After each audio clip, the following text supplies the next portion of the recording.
Mas de cara dá para a gente adiantar muita coisa, né? Então vamos lá. O Elon Musk ele tinha um receio de que os seus funcionários fossem presos no Brasil. Só que agora, depois dele ter acendido o estopim, o Congresso americano se interessou, puxou para si, avocou para si trabalhar e investigar essas denúncias. Isso é comum nos Estados Unidos, porque trata-se de uma grande empresa americana, né? Trata-se de uma pessoa que é uma das pessoas mais ricas do mundo.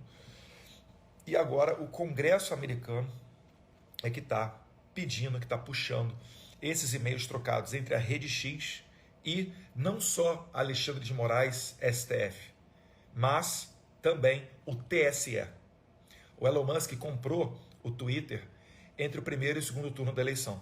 Então, todos esses bloqueios que a gente está falando aí de Nicolas Ferreira, Monark e várias outras pessoas, né? Carla Zambelli, até uma rádio pop aí no meio, que eu nem conheci, uma rádio no meio de tudo, né? E isso tudo aconteceu do período eleitoral para cá, tá? Então aquela história que a Carmen Lúcia falava que seria excepcional a censura, não, a censura acabou virando regra, como todos nós que estudamos história já sabemos. Um ditador, quando ele ganha poder, ele nunca retorna de maneira voluntária ao estágio anterior. Então, o Congresso americano pediu para a Rede X, lá nos Estados Unidos, para enviar para ele os e-mails trocados com as autoridades brasileiras, para ver o que tinha de censura ou não, e também intimou o Alexandre de Moraes para que fizesse o mesmo, né?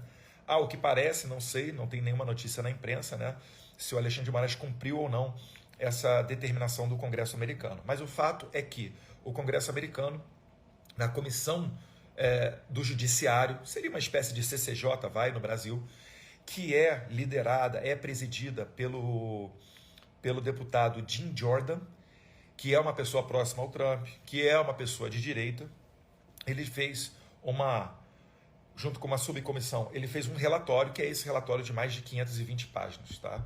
E ele retirou o sigilo disso tudo.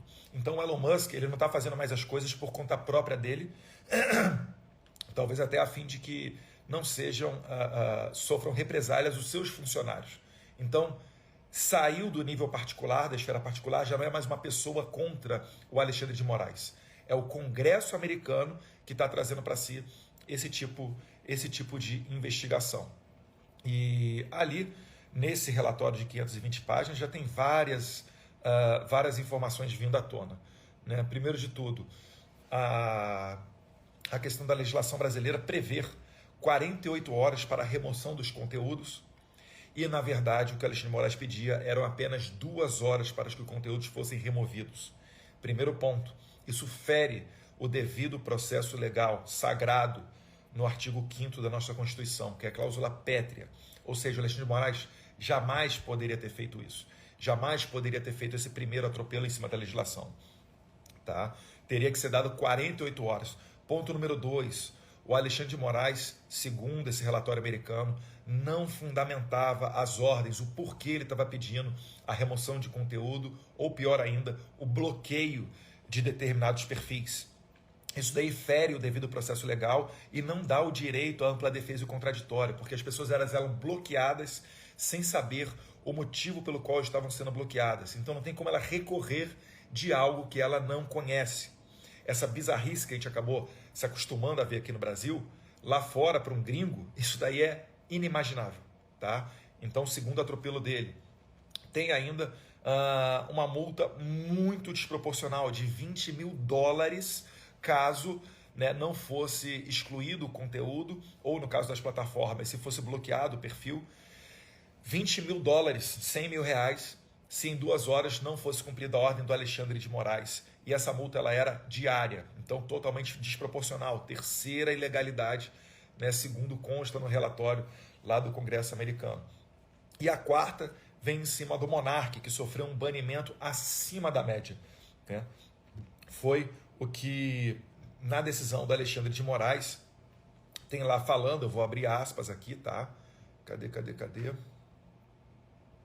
No caso do Monark, foi, na decisão, pede o afastamento excepcional de garantias virtuais ou individuais, ou seja, eles estão rememorando a pena de banimento no Brasil. Eles deletaram o Monark de toda a sua participação virtual, sendo que a gente está falando de um influencer, uma pessoa que sobrevive, né, que tem o seu ganha-pão vindo da internet. Isso jamais poderia acontecer. É como se pegasse um taxista, um engenheiro ou um advogado e proibir ele de sair de casa para trabalhar. É exatamente esse tipo de coisa que aconteceu, sem tirar nem pôr.